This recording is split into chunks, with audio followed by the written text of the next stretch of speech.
अस्सलाम वालेकुम, क्या हाल चाल है? ठीक ठाक है। आज हम वर्ल्ड कप का तो दौर चल रहा है, मगर आज हम किसी मैच के मुतालिक ना प्रीव्यू दे रहे हैं ना रिव्यू दे रहे हैं। आज हम बात करेंगे स्पेसिफिकली अपनी पाकिस्तान टीम के बारे में, और बिलखसूस जो प्यार मोहब्बत निछावर किया जा रहा है बाबर आजम के ऊपर, हमारे सो कॉल्ड फॉर्मर ग्रेट्स, उनकी तरफ से जो बातें हो रही हैं उसको हम थोड़ा डिस्कस करते हैं, थोड़ा एनालाइज भी करेंगे और थोड़ा इसको थोड़ा फनी टाइप भी रखेंगे। मसला ये है कि बाबर आजम से बड़ी लगता है कोई तवक्को थी। वर्ल्ड नंबर वन बैट्समैन है और 2 दफ़ा one day player of the year भी है और player of the year overall भी बन चुका हुआ है। मगर प्रॉब्लम ये आ रही है कि उसकी 2 फिफ्टियों के बावजूद इनको लगता है कि जी बाबर आजम की वजह से टीम जीत नहीं रही, और ज़्यादा क्वेश्चन उनकी कैप्टनसी पे हो रहा है। वो कहते हैं कि जी वर्ल्ड नंबर वन पे तो हम चले गए थे, मगर वर्ल्ड नंबर वन पे हम इसलिए गए थे क्योंकि कोई CDEFG टीमें आती रही हैं, ऑस्ट्रेलिया की, न्यूजीलैंड की, कीनिया की, अफगानिस्तान की, कोरिया की, जापान की, और उनसे हम क्योंकि जीतते रहे हैं तो हम वर्ल्ड नंबर वन पे गए। और ये एक आई वॉश था, ये एक धोखा था। ठीक है भाई, धोखा था। अगर इनसे हार जाते तो पता नहीं क्या हो जाता, मगर अगर जीते हैं तो भी आपको तकलीफ हो रही है। इनमें से एक जो है वो इज़्ज़त माब मिसबाउल हक साहब हैं। ठीक है जी, जो कोच थे और इंग्लैंड के खिलाफ जब खेलने गए थे तो वो उन्होंने पता नहीं कौन सी टीम में एक लास्ट मोमेंट्स पे अरेंज की थी कि चलो 3 मैच हो जाएं, हम उनसे 3-0 हारे थे। वो भी ये बात कर रहे हैं कि हम कोई CD टीम के साथ खेल के जीतते रहे इसलिए हम वर्ल्ड नंबर वन हुए, जबकि उसको इतनी शर्म नहीं आई कि वो अभी भी एक्सीलेंस का जो है वो हेड है, वो जो PCB का जो उन्होंने बनाया हुआ है, सो परफॉर्मेंस एक्सीलेंस का। ठीक है, वो फिर भी ये टीवी पे बात कर रहे हैं और दौरान वर्ल्ड कप बात कर रहा है। शर्म आनी चाहिए, नहीं आती, क्या करें। अच्छा, इसके अलावा जो है हमारे कुछ और सीनियर प्लेयर्स हैं, उन्होंने कोई ऐसे ज़बरदस्त जुमले बोले हैं कि अगर मैं उनका जिक्र करूंगा तो आप लोगों को यकीन नहीं आएगा कि इस तरह की बात हुई है। मैं आप लोगों को एक एक करके सुनाता हूँ, वैसे इस तरह आप लोगों को नहीं समझ आएगी।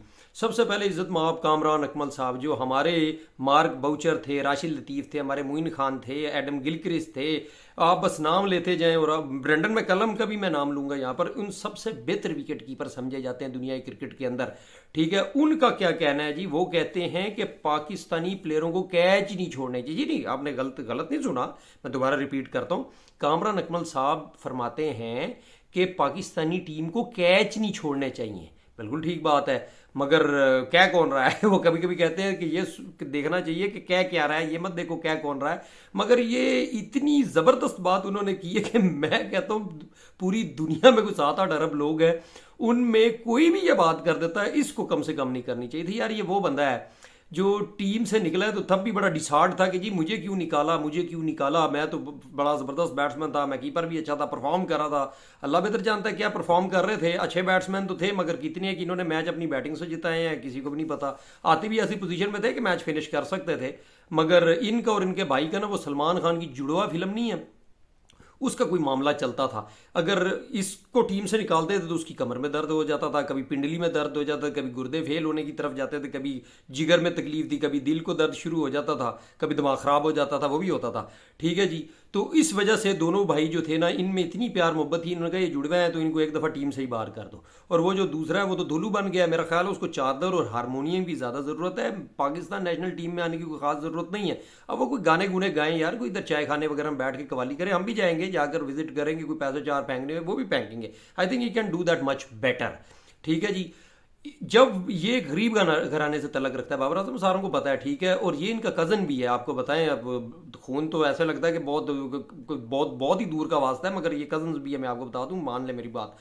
जब ये गरीब थे, कभी आपने कोई बात सुनी है, कोई स्टोरी सुनी है, किसी ने बताई हो, चलो इन्होंने नहीं बताई, किसी ने बताई हो कि इन्होंने कोई हेल्प की, कोई कुछ किया, इनको टीम में लाने की, इसको अंडर 19 ग्रास रूट लेवल पे कहीं एडजस्ट किया, कोई बात नहीं सुनी।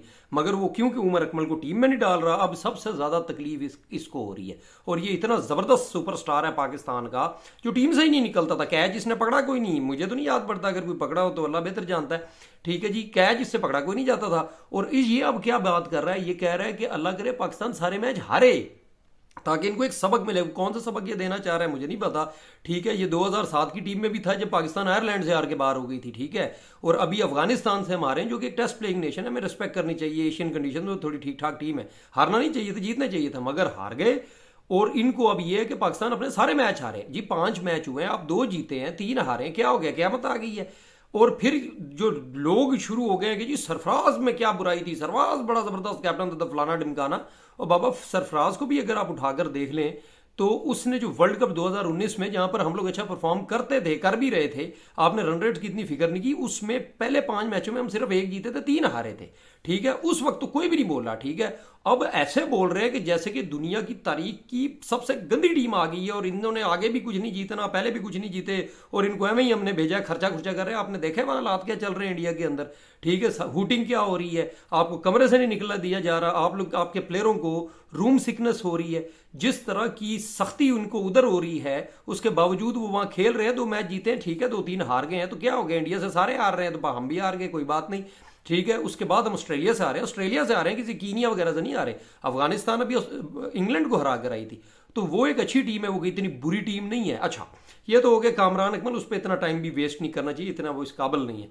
दूसरे आज जी इज्जत माब शाहिद खान अफरीदी साहब, जो हमारे सुपरस्टार हैं, जो हमारे लेजेंड हैं, ठीक है जी, जो हमारे ऐसे हमारे विराट कोहली थे, इस तरह कर लो, सचिन तेंदुलकर थे अपने दौर के, ठीक है। वो क्या फरमाते हैं कि बैट्समैन को सेंसेबली खेलना चाहिए। लो भाई, एक नया कटा खोल दिया उसने कि शाहिद अफरीदी कह रहा है कि पाकिस्तानी बैट्समैनों को सेंसिबली खेलना चाहिए। मुझे नहीं याद पड़ता कि उसकी कोई ऐसी इनिंग हो जिसमें कोई इतनी सेंस इस्तेमाल हुई। मुझे याद पड़ता है एक दफ़ा अफरीदी फॉर्म में था, ये फॉर्म वाले दिनों की बात बता रहा हूँ, तो उमर अकमल और फवाद आलम जो है ना वो अड़े हुए थे, ऑस्ट्रेलिया में सीरीज चल रही थी और ये उनके अच्छे दौर थे जब ये थोड़े 4 रन भी बनाते थे ना।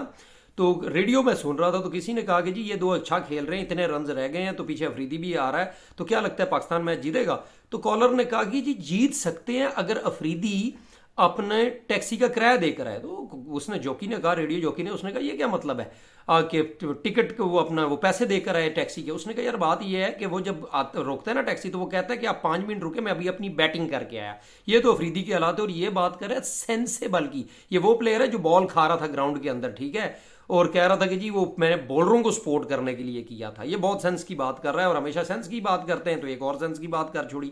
आ जाइए तीसरे नंबर पे मोहम्मद हफीज साहब। मोहम्मद हफीज साहब ये कहते हैं कि प्लेयरों को अपनी स्ट्राइक रेट इंप्रूव करनी चाहिए। ला भाई, अब दसो, अब मतलब बंदा क्या बोले, मतलब आप इतना जहर उगल रहे हैं बाबर आजम और उस टीम के मुतालिक, ठीक है जी, कि आप लोग क्या बातें करें, आप लोगों को समझ नहीं आ रही। आपको ये नहीं पता कि यार लोगों ने आप लोगों को क्रिकेट खेलते देखा हुआ है, आप लोग लेजेंड बने क्योंकि नंबर ऑफ मैचेस आपके ज्यादा है। आज तक किसी को समझ नहीं है कि आप बैट्समैन थे या बॉलर थे, बैटिंग ऑलराउंडर थे, बॉलिंग ऑलराउंडर थे, कुछ पता नहीं चल रहा था, ठीक है। फील्डर ठीक थे, मगर शायद आप भी उनमें से एक थे जिन्होंने 2011 के सेमीफाइनल में तेंदुलकर का एक कैच छोड़ा था। वो इज्जत माब कामरान अकमल साहब ने भी एक छोड़ा था, मगर चलो कामरान अकमल को तो मैं ये दे देता हूँ ना कि वो तो कैच छोड़ता रहता, तो कोई बड़ी बात नहीं है। तो हफीज साहब जो है ये अब समझा रहे हैं कि स्ट्राइक इंप्रूव कैसे करनी चाहिए, ठीक है जी। अब आ जाए मोहम्मद आमिर, हमारे लेजेंड, एक और जो फ्यूचर वसीम अकरम थे, ठीक है जी, वो कहते हैं खुद के साथ और मुल्क के साथ ऑनेस्ट होकर प्लेयरों को खेलना चाहिए। अब मैं मतलब इधर क्या बोलूं, वो इतनी लंबी नो बॉल फेंक दी थी और उसके बाद फिर वो एडमिट करना और वो फिक्सिंग वगैरह, सारों को पता है क्या हुआ था लॉर्ड्स टेस्ट में। वो तो मशहूर हो गए थे, उनका बैन हो गया था इंग्लैंड में जाना भी। अब इंग्लैंड की नेशनलिटी लेकर बैठे हैं और पाकिस्तान को समझा रहे हैं कि प्लेयरों को मुल्क के साथ और अपने साथ कैसे मुखलिस होना चाहिए। चलें जी, अब आ जाए मिसबाउल हक साहब। मिसबाउल हक साहब कहते हैं डिफेंसिव माइंडसेट से बाहर आना चाहिए। ये वो बंदा है जिसको टुक टुक का लकब दिया गया। 2011 के वर्ल्ड कप पे दोबारा जाते हैं, ये इन्होंने इतना टुक टुक किया था कि जब ये यकीन हो गया था कि पाकिस्तान ने मैच हार जाना है, तो इन्होंने टल्ले मारने शुरू कर दिए थे, ठीक है। तो इनको टुक टुक नाम भी वहीं से पड़ा, मगर ये कह रहे हैं कि डिफेंसिव माइंडसेट से प्लेयरों को बाहर आना चाहिए। ठीक हो गया जी। अब आ जाए जी इज्जत माब मोइन खान साहब, हाजी मोइन खान साहब, फिक्सिंग की दुनिया में एक बेताज बादशाह के नाम से जाने जाते हैं, बड़े पॉपुलर आदमी है उस फील्ड में।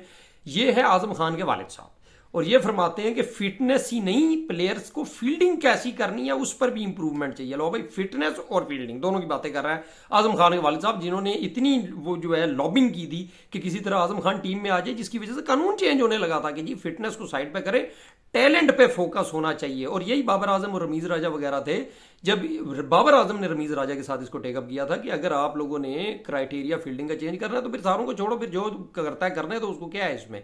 तो यहां पर फिर वो कानून बना था कि नहीं जी फिटनेस प्रायोरिटी होगी। तो बाबर आजम के खिलाफ आप तो जा रहे हैं, मगर आप लोग कितना जहर उगल रहे हैं, आपको ये नहीं समझ रहा कि आप अपने मुंह पर थप्पड़ मार रहे हैं या ऊपर थूक फेंक रहे हैं, वो आपके मुंह पे ही आकर गिर रहा है। ये इनके यहाँ पर हालात हैं, ये इनकी कारकर्दगी है। और एक जो अगर बची कुची गजर थी वो आपकी उमर गुल साहब ने निकाल दी। उमर गुल साहब कहते हैं जब मैं टीम के साथ अटैच था, वो बेवकूफ आदमी, जब आप टीम के साथ होते हो टीम के राज नहीं खोलते, अगर कोई ऐसी बात भी हो जाए तू छनकना बेचता रहे, आज तक तुझे प्रोफेशनल क्रिकेट का पता नहीं चला। और जब बहती गंगा में आप भी हाथ धो रहे हो कि 2 मैच हार के गए हैं और आप ये कैप्टनसी के ऊपर क्वेश्चंस उठा रहे हैं, आप कहते हो जी रिजवान और शादाब को बाबर आजम ने एक दफा डांटा था, मैं गवाह हूं इस चीज का, मैं वहां मौजूद था। बड़ी चंगी गल की है तू यार, शाबाश है, ठीक है, ऑस्कर दो आपको।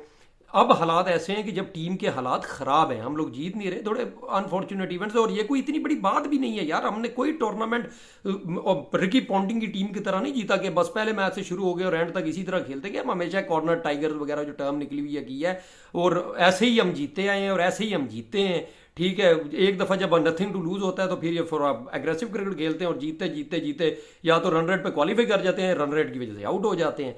तो ये जो जहर उगलना इन्होंने शुरू किया हुआ ना, एक बाबर आजम एक टॉप क्लास प्लेयर है, किसी और टीम में होता तो लोग उसको जो है जफियां पपियां लेते हैं, और हमारे पास आया है कि उसने 2 50 भी बनाई है, अभी भी आप उससे नाराज हैं।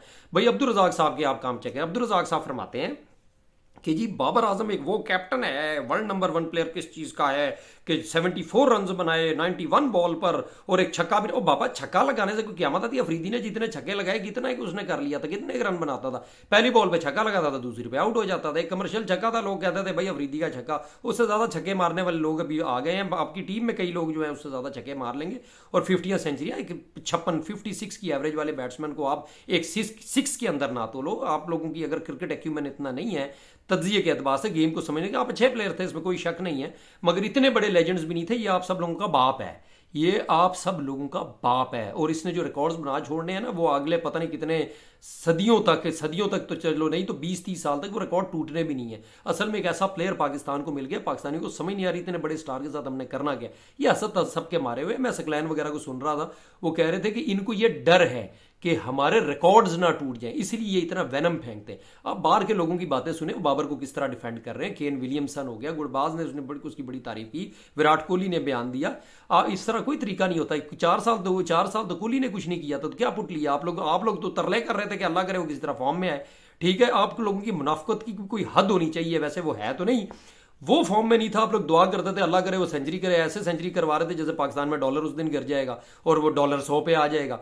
ठीक है जी, और जब आज ये 2 50 कर रहा है, 3 में परफॉर्म नहीं किया, आप लोग सारा मलबा इस पे ऐसे डाल रहे हैं कि जैसे सारी फसाद की जड़ ये है। वो कैप्टनसी की बातें शुरू हो गई कि यार अगली कैप्टनसी शाहीन को देनी है, शादाब को देनी है, रिजवान को देनी है। और इनमें से किसकी जगह पक्की है? शाहीन ने क्या पुट लिया? वसीम अकरम बना हुआ है, क्या वो हाईएस्ट विकेट टेकर है? एक ऑस्ट्रेलिया के साथ उसने 5 विकेट ली, बाकियों में उसने जो तमाशा लगाया वो सारों के सामने। एशिया कप में जो उसने धूम मचाई वो भी सारों के सामने।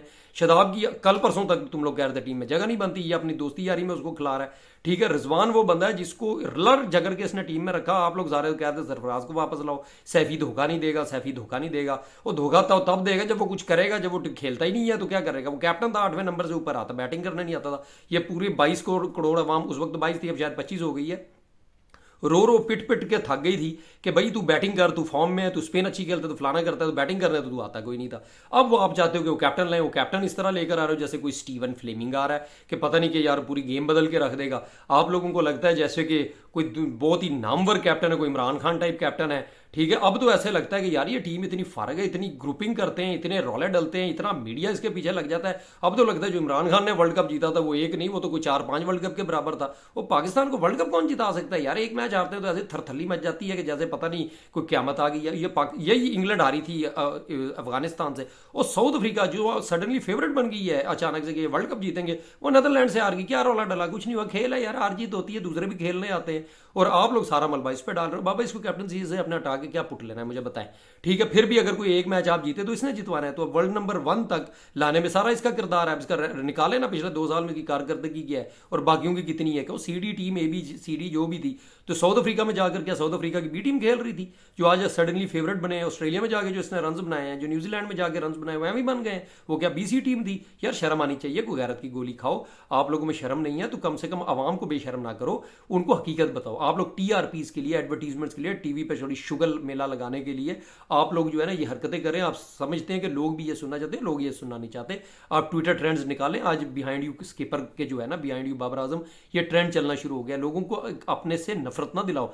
इससे नफरत दिलाने में ऐसा ना हो कि आप लोग जो गड़ा खोद रहे हो उसमें खुद ही गिर जाओ। शर्म करो, हया करो। मैं तो यही आपको पैगाम देता हूँ, we love you Babar, we love this Pakistan team. हार जीत खेल का हिस्सा है, हार भी गए कुछ नहीं होगा, जीत गए तो बहुत अच्छी बात है, हम सारे खुश होंगे। हम चाहते हैं आप परफॉर्म करें, वर्ल्ड कप जीत के लाएं, और इंशाल्लाह आप लोग कुछ ना कुछ करेंगे और आप करेंगे। और जीतेंगे कुछ ना कुछ। ठीक है, जितने सेमीफाइनल्स हमने खेले हैं आपकी कैप्टनसी में, हमें फ़ख्र है। हम फाइनल में भी गए थे, अगर शाइन इंजर्ड ना होता वहाँ पर भी गेम बन जाती। ठीक है जी। और ये वो टीम है यार, शाहीन अफरीदी ने ये 3 छक्के खाए थे ना डिवेन वेट से, जो आप सेमीफाइनल से बाहर हुए थे, जीता हुआ मैच आ रहे थे। आप लोगों ने हसन अली के कैच पर डाल दिया। ओ बाबा, उसने कैच छोड़ा था तो क्या इसको लाइसेंस मिल गया था 3 छक्के खा के मैच हरवा दे? पहले आप लोग देखें यार, क्रिटिसाइज करना किसको किसको नहीं करना। एक बंदा हाथ चढ़ जाता है, आप उसी को तो नहीं जाते हो यार, ये कोई तरीका है? अभी के लिए इतना ही यार, बस इंशाल्लाह मेरी दुआ है कि बाबर आजम इनको खामोश करे, कुछ साउथ अफ्रीका से मैच जीते, आगे 2-3 मैच जीते, फिर देखते हैं क्या होता है। अभी पिक्चर बाकी है मेरे दोस्त।